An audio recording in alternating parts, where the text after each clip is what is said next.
A primeira apresentação tem como tema o papel do Conselho consultivo, normativo, deliberativo e formulador de políticas dirigidas à pessoa idosa.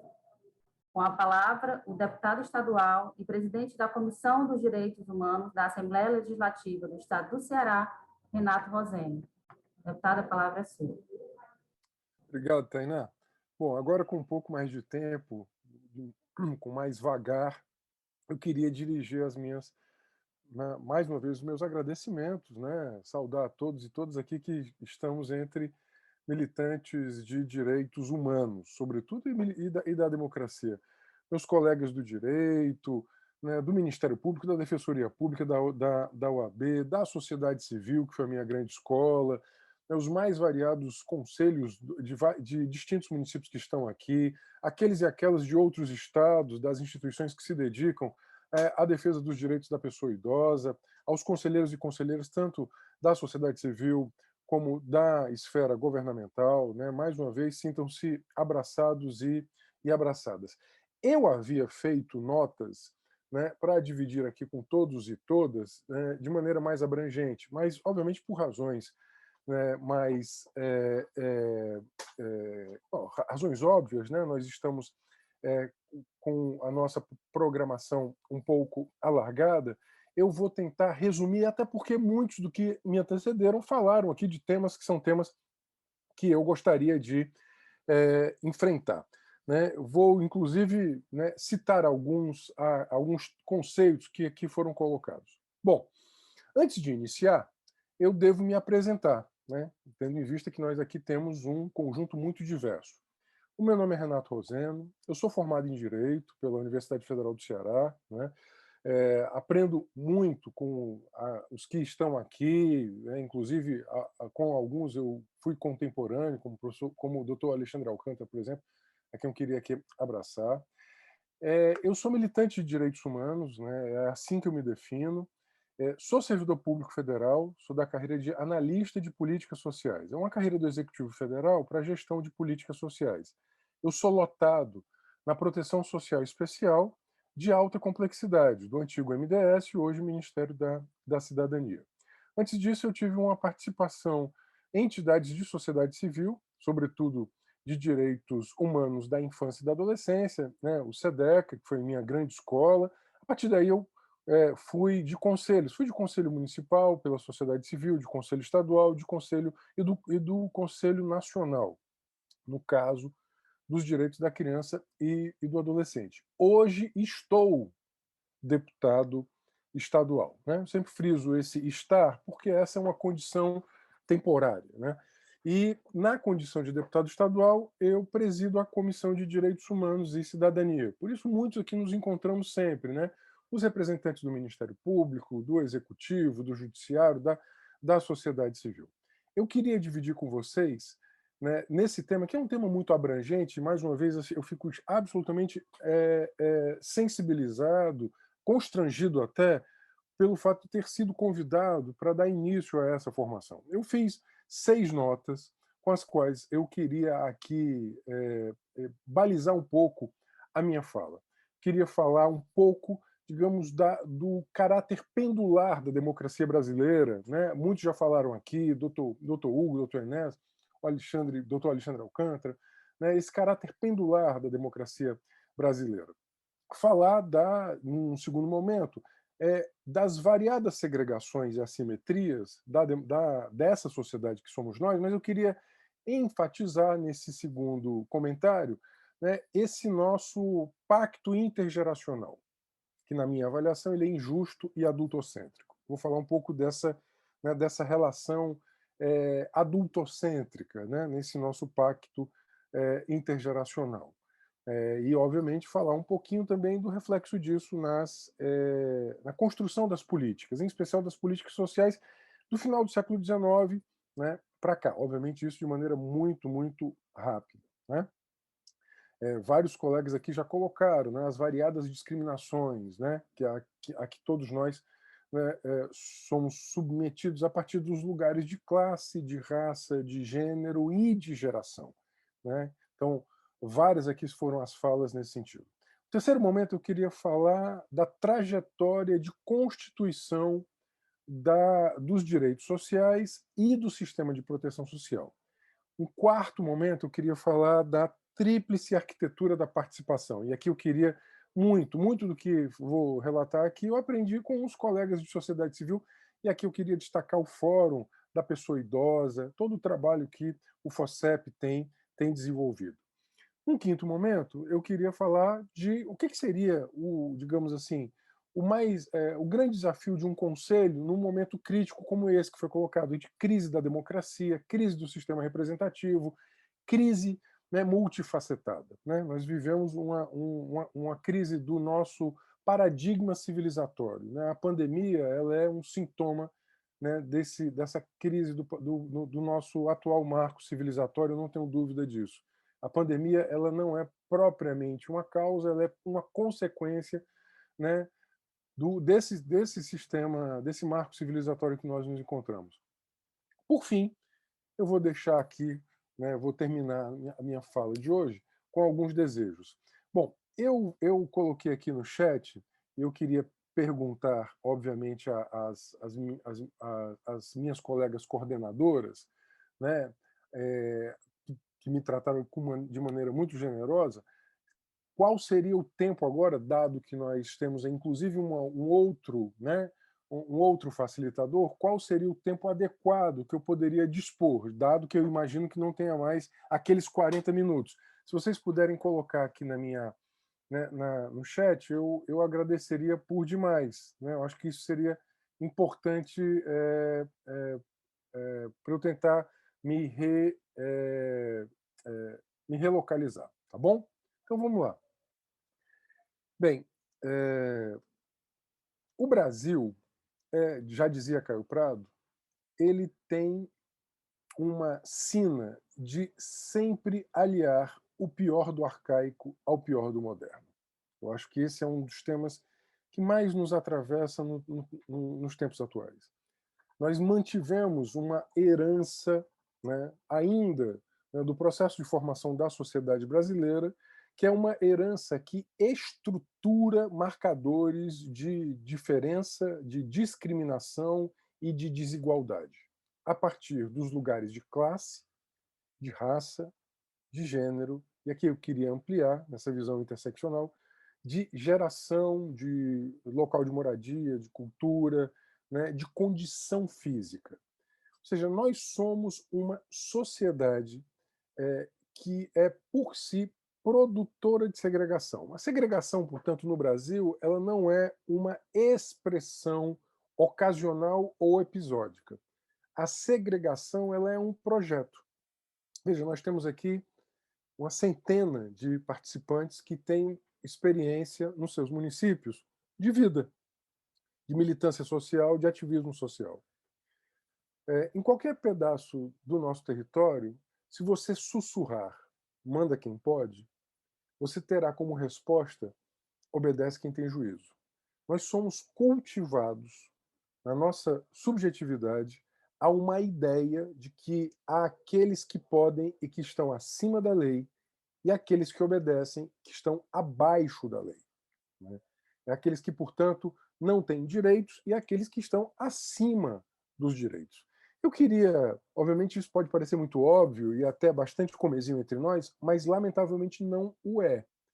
Está havendo entre nós um processo de perda da própria leitura da sociedade brasileira sobre a sua gênese, sobre o seu caráter segregacionista, inclusive produzindo narrativas de acho que os problemas sociais são problemas eminentemente individuais, né, da ausência de mérito e não da ausência de políticas e não da ausência de um programa de reformas estruturais.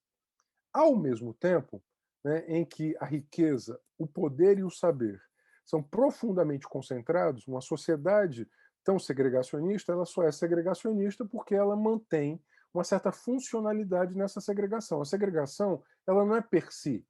Veja, a estrutura racista, por isso que nós falamos de racismo estrutural, né, a estrutura patriarcal e machista, a estrutura elitista, classista, né, elas servem a uma lógica em que, obviamente, haverá, né, na pirâmide social aqueles que se beneficiarão dessa simetria de poder e se beneficiarão a partir da concentração da riqueza, do saber e do poder.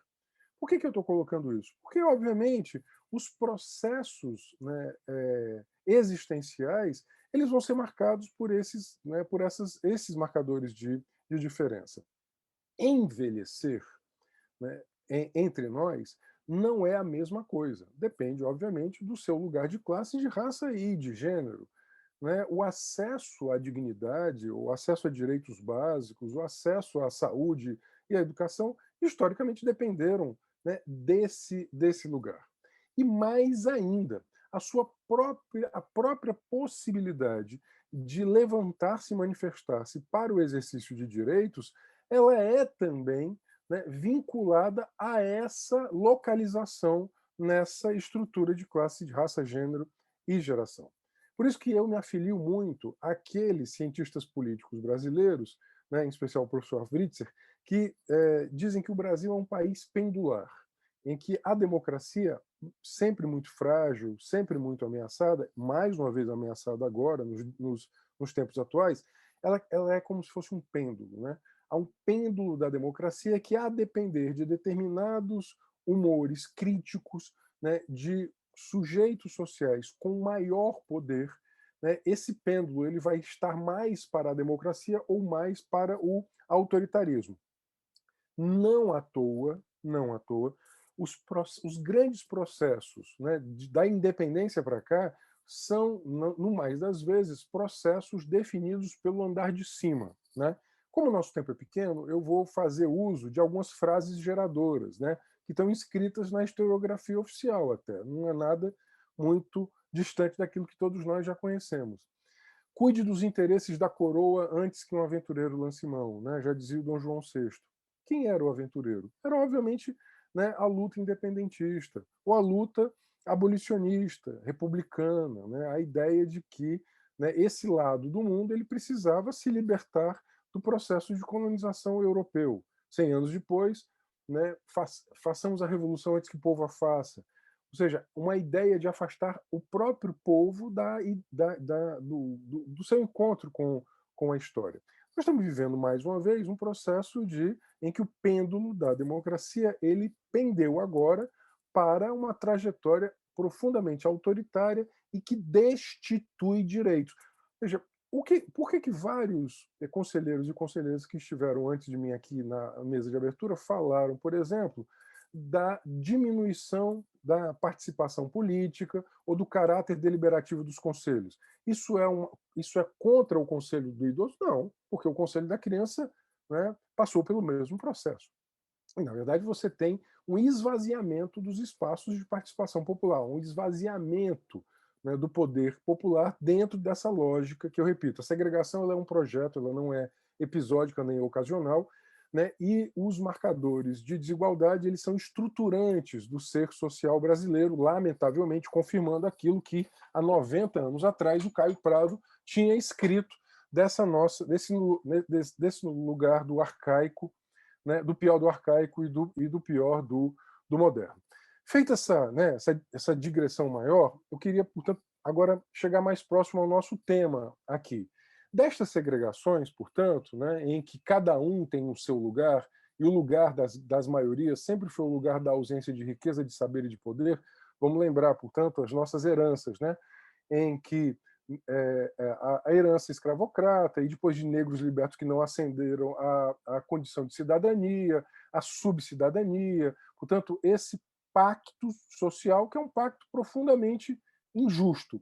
E entre as injustiças, houve, obviamente, né, uma das injustiças, que é aquela que eu queria me dedicar agora, é essa injustiça intergeracional. Por que que, nesse marco civilizatório no qual nós nascemos e nos criamos, né, as gerações de ponta, as primeiras e as últimas, são gerações tão oprimidas e discriminadas? Por que que outros marcos civilizatórios, por que que você encontra, por exemplo, por que que a antropologia nos ensina que outros marcos civilizatórios, né, valorizavam tanto as gerações, né, ao longo da existência humana, as primeiras ou as últimas? E essa né, essa nossa herança, né, dita ocidental, não gosto muito desse conceito porque ele é muito restritivo, é porque que ela é, sobretudo tão injusta e tão adultocêntrica. Porque a existência humana, né, ela, em especial a partir dos processos, né, da Revolução Industrial, está vinculada, para a grande maioria, aos processos de produção de riqueza. E quem são as gerações produtoras de riqueza? São especialmente aquelas gerações, né, as gerações que estão naquilo que a gente chama de idade produtiva, né? Portanto, Malu está me dizendo que eu tenho 20 minutos, então eu vou cortar muito do que eu estou falando. Malu, quanto tempo eu teria ainda? Porque eu acho que eu devo já ter falado uns 8, né? Bom, aí você vai me cortando aqui, né? Você vai me cortando aqui, por gentileza, tá? Bom, então o adultocentrismo, ele é, né? O adultocentrismo, ele é entre nós, uma característica advinda, obviamente, desse pacto social, desse modelo civilizatório, e também vinculada a esta ideia de que, não à toa, se utilizam palavras como inativo para os mais velhos, né, ou ingênuo para os mais novos, ao longo, por exemplo, do século XIX e ainda durante um bom período do século XX, né? Ou seja, um processo de invisibilização, de irrelevância e de desvalorização. Ou seja, não havia valor às gerações de ponta, ou seja, as primeiras, as últimas, não havia relevância na esfera política, na esfera pública, a não ser como objeto de tutela, a não ser como objeto de correição, a não ser como objeto de assistencialismo e não na condição de sujeitos. E mais das vezes não eram vistos, né? Bom, uma pergunta importante, né, na metade do século XX é: onde estão os idosos do Brasil quando o Brasil começa a envelhecer, né? Onde estão os idosos, né? Onde é que estão aqueles e aquelas que estiveram antes de nós e que, em alguma medida, né, lançaram as bases para esta sociedade? O processo de industrialização ele também ele guardou e muito, né, um certo elogio à capacidade, entre aspas, muitas aspas aqui naquilo que eu vou falar, da produção laboral. Né? Então, essa ideia de que não havia sequer a visibilidade. Portanto, essas três categorias a que eu fiz referência: a desvalorização, a irrelevância, a invisibilidade.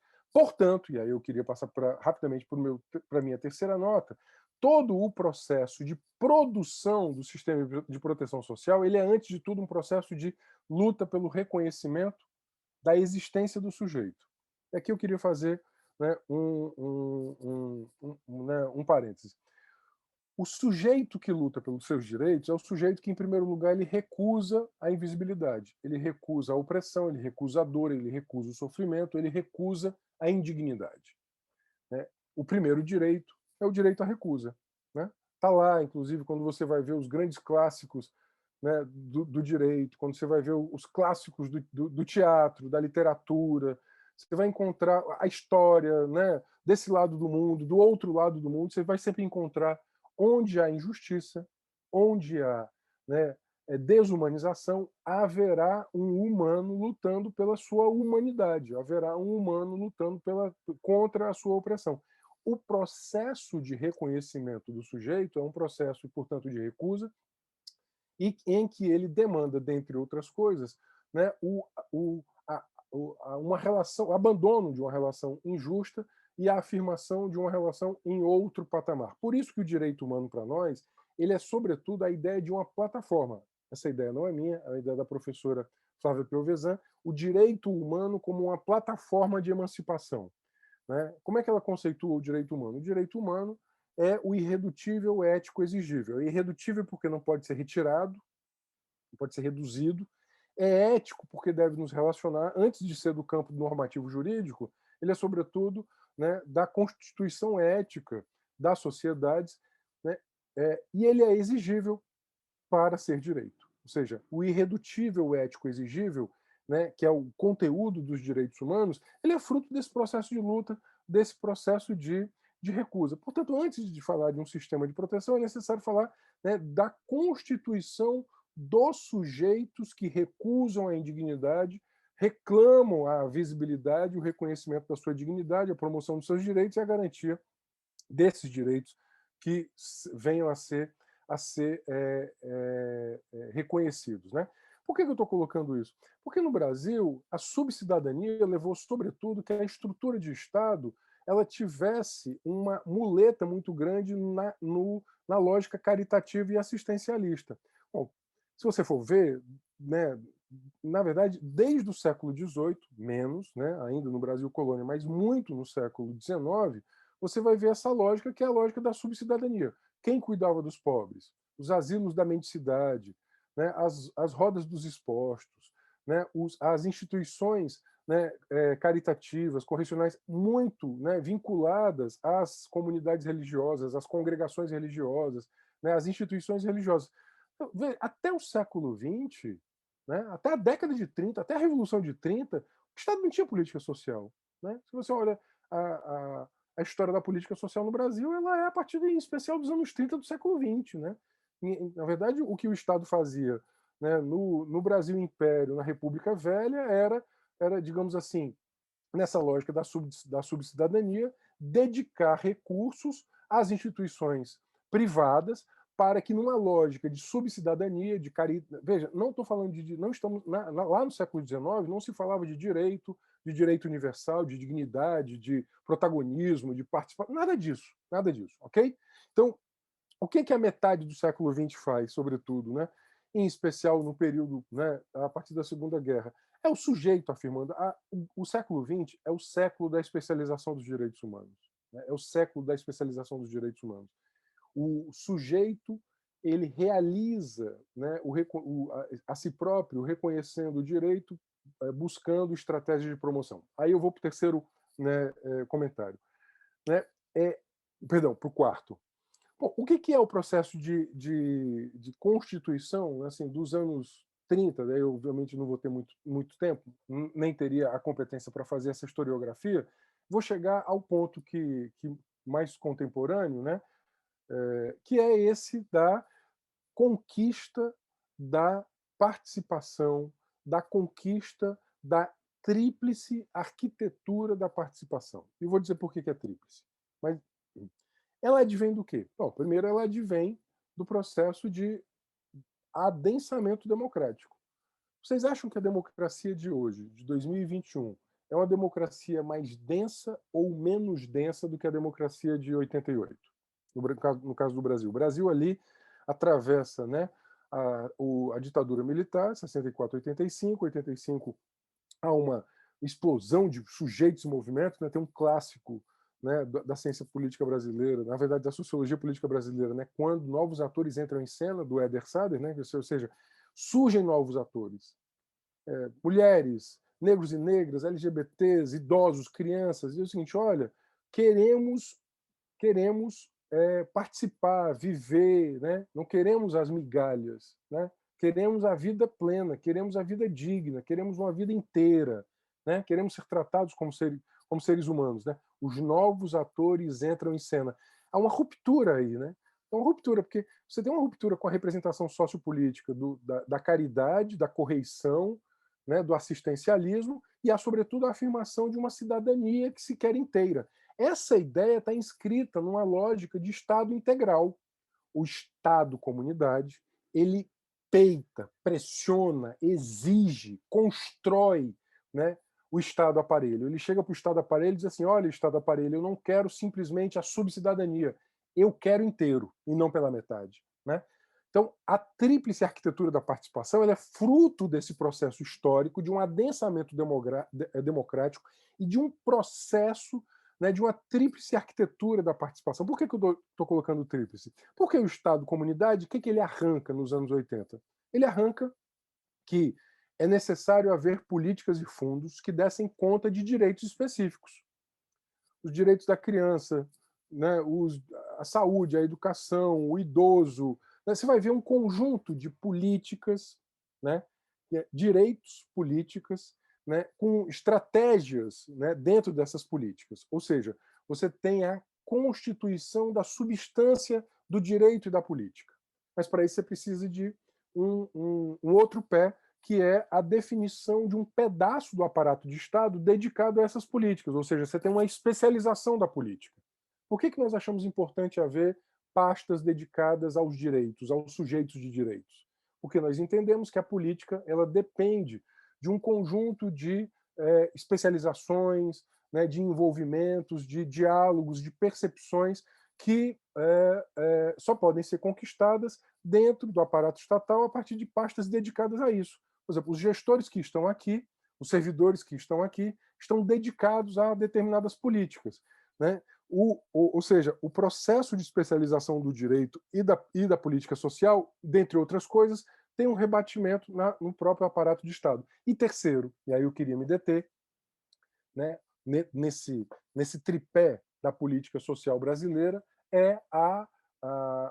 são os conselhos e as estratégias de participação popular. O professor Chico de Oliveira chama isso de inovação democrática. Ele diz, olha, ele vai dizer assim, né? O final dos anos 80 no Brasil foram um período de enormes inovações democráticas. Você teve, né, produção de direitos, produção de políticas sobretudo, a produção de estratégias de fortalecimento do poder popular. Ou seja, quanto maior o poder popular, menor o poder autocrático. Né? Bom, essa frase não é minha, né? Da Ellen Wood, né? Quanto maior o poder popular, menor o poder autocrático. É quase, né, lógica formal isso, né? Nem lógica dialética, é lógica formal. Se eu amplio o poder popular, eu preciso garantir a ampliação do poder popular. Onde é que eu vou ampliar? Bom, eu vou ampliar a partir de circuitos conferenciais, a partir de conselhos, a partir de diálogos, né, de processos de controle social. Ou seja, é o Estado-comunidade dizendo ao Estado-aparelho, diz assim, olha, alto lá, se o poder é popular, a partir do marco constitucional, é preciso que este poder ele seja, portanto, dialógico, ele seja exercido de maneira dialógica, que ele seja, né, permanentemente controlado, porque o poder que não é controlado ele vai ser necessariamente exacerbado. Olha o que está acontecendo nos dias atuais, não só no Brasil, mas em vários pedaços do planeta, né, nesses neopopulismos, os populismos autoritários, os neofascismos, que se encontram hoje espalhados em várias partes do planeta, né, como um sintoma dessa crise do modelo civilizatório. Portanto, as inovações democráticas foram materializadas nos conselhos, né? Ou seja, era onde o Estado aparelho, né, ele se abria para instituir uma nova gramática. E aí eu vou para o meu quinto comentário. Bom, que gramática é essa? É a gramática da dualidade, da negociação e do conflito. Veja, o Brasil, né, a exemplo de outros países no mundo, né, em que não tiveram rupturas desde baixo, né? Você vai ver em vários países do mundo, o independentismo, a república, a abolição vieram, né, no nosso caso, sem dúvida, a abolição, mas no independentismo e a república, elas tiveram uma larga participação, né, dos sujeitos com maior poder político e econômico. Né? No Brasil, as elites políticas e as elites econômicas elas se confundem. Isso não é sempre assim em todos os países. Né? No Brasil, a elite econômica se confunde, né, com uma elite política. Então, você vai ter muito na história do Brasil, né, o concerto dos de cima, né? Ou seja, a concertação dos de cima, o acordo dos de cima. O que as inovações democráticas dizem? Negociação e conflito. Isso é um clássico, né, sobre a abolição brasileira, do João José Reis. Né? Negociação e conflito. Se estabelece o conflito, se arranca a negociação. O que um bom conselho de política pública faz? Ele é um conselho né? Ele é um conselho protocolar, né? Ele é um conselho, digamos assim, laudatório, né? Que elogia o executivo, né? Ele é o conselho que simplesmente homologa as decisões do executivo? Ele é um conselho para facilitar a legitimidade do executivo? Claro que não. Um bom conselho de política pública é aquele que, de fato, tem dentro de si, né, a negociação e o conflito. A capacidade de conflitar, portanto, de gerar ao Estado aparelho o debate, né, o aprendizado, né, a denúncia, né, ou seja, estar vinculado legitimamente com o sujeito que sofre o direito. É isso que nós estamos vivendo, ou seja, a ausência de vacinação, a ausência de política de saúde, a ausência de, né, a destruição da proteção social. É óbvio que... Por que uma das estratégias do governo atual é diminuir o tamanho dos conselhos? Porque os conselhos são arenas públicas, né? Eles são arenas né, de debate, produção de informações, de denúncias, né? São porta-vozes, né? São porta-vozes qualificados, né, digamos assim, dessa denúncia. Mas não pode ser só porta-voz. Na medida que ele é o lugar da denúncia, o lugar do conflito, ele também tem que ser o lugar da proposição e da fiscalização. Portanto, a negociação em conflito, né? Aqui há centenas de gestores e conselheiros e conselheiras. Eu sei que aquele que está no lugar de gestor talvez aprecie mais, só tenho 2 minutos agora, então aprecie mais né, digamos assim, né, a negociação do que o conflito. O conflito ele é fundamental para o exercício democrático. Aquele que se afasta do conflito, ele acaba se afastando da democracia. Aquele que se afasta, né, do debate sem tabu, do debate franco, aberto, né, que abraça exclusivamente a representação laudatória, né, que faz loas. É óbvio que pode até ser mais fácil, mas sem dúvida alguma não é algo que vá fazer avançar a política. Nós estamos num momento que é um momento de autoritarismos, né? Os governos autoritários não querem conflito. Os governos autoritários querem silenciamento. Os governos autoritários querem obediência. Os governos autoritários eles querem, né, supressão da participação. Eles querem, né, passividade. Eles não querem proatividade, protagonismo. Por isso que estão diminuindo na prática, né, os lugares de negociação de conflito. Estão diminuindo os lugares de conflitualidade, estão diminuindo os lugares de dialogicidade, de diálogo, né? E por quê? Porque, dentre outras coisas, vivemos essa nova etapa aí de desdemocratização do mundo. Essa expressão não é minha, é da Agnes Heller, né? Uma desdemocratização do mundo, um mundo que vive uma desdemocratização. Isso é muito mais duro no Brasil, que o Brasil já não vivia. O Brasil tinha uma herança colonial, né, uma herança autocrática. Então, assim, né, volto ao Caio Prado, né, o pior do moderno e o pior do arcaico, lamentavelmente. Por isso que é tão importante resistir, é por isso que é tão importante apostar nisso. Eu queria dialogar, sobretudo, com os meus colegas aqui, né, tanto gestores, mas de sociedade civil, que estão nos conselhos, né? Não se afastem desse binômio negociação e conflito. E, sobretudo, né, deem maior relevo, né, à deliberação do Conselho. Veja, os tribunais superiores já pacificaram o entendimento que as deliberações dos conselhos de políticas públicas, quando criados em lei para deliberar, eles devem deliberar e, portanto, eles fazem a política pública. O Conselho, né, a decisão do Conselho vincula o chefe do Executivo. Eu sei que o chefe do Executivo vai achar isso ruim, porque ele diz, mas eu fui eleito pelo voto direto e agora o Conselho de Política Pública está dizendo que eu tenho que fazer isso, que eu tenho que fazer aquilo. Isto faz parte da arquitetura da democracia que nós conquistamos em 88, dessa tríplice, né, arquitetura que vai envolver políticas, planos, fundos, aparatos e conselhos com conferências. Isso é absolutamente importante. Não, veja, se você abre mão desse lugar né, de deliberação, você vira eminentemente um porta-voz das lamentações, um porta-voz da denúncia, o que é importante, mas não é necessário para fazer, né, a roda da história avançar. Portanto, a conflitualidade, eu queria convidar vocês de maneira muito serena, é o seguinte, o nosso lugar não pode ser o lugar da passividade. O nosso lugar, sobretudo agora, não pode ser o lugar dessa, né, é necessário finalizar. Está aqui a Malu dizendo, então eu vou para o meu sexto e último, né, eu tinha feito outras notas, para o meu sexto e último comentário, né, que é esse, né? Bom, se é esse o lugar do Conselho, né, desse binômio, e já que nós vivemos esse retrocesso, né, autoritário, eu queria, portanto, terminar dentro dessa poética política, né? Nós começamos com a poética política, com o Tião Simpatia. Eu, obviamente, não tenho a poética que ele tem. Portanto, eu queria aproximar o meu desejo político da poética dele. Nós vivemos um processo de uma pandemia, um dos governos mais incompetentes do ponto de vista de gerenciar esse desafio. Estou falando aqui de maneira muito serena, né? Os historiadores do futuro vão entender sobre tudo isso de maneira sem polêmicas, né? Uma incompetência no trato da pandemia, né? Um negacionismo científico, o desprezo, o que atingiu sobretudo corpos mais idosos, corpos mais vulneráveis. Portanto, eu queria aqui desejar 4 coisas. A primeira coisa é a solidariedade.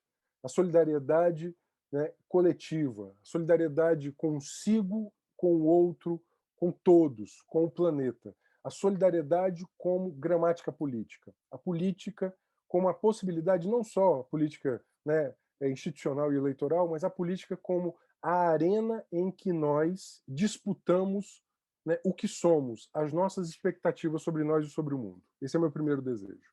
A solidariedade política como política. O meu segundo desejo é o afeto engajado. É muito importante que os militantes que estamos aqui não nos deixemos perder nem o afeto e nem a coragem. Nem o afeto e nem a coragem.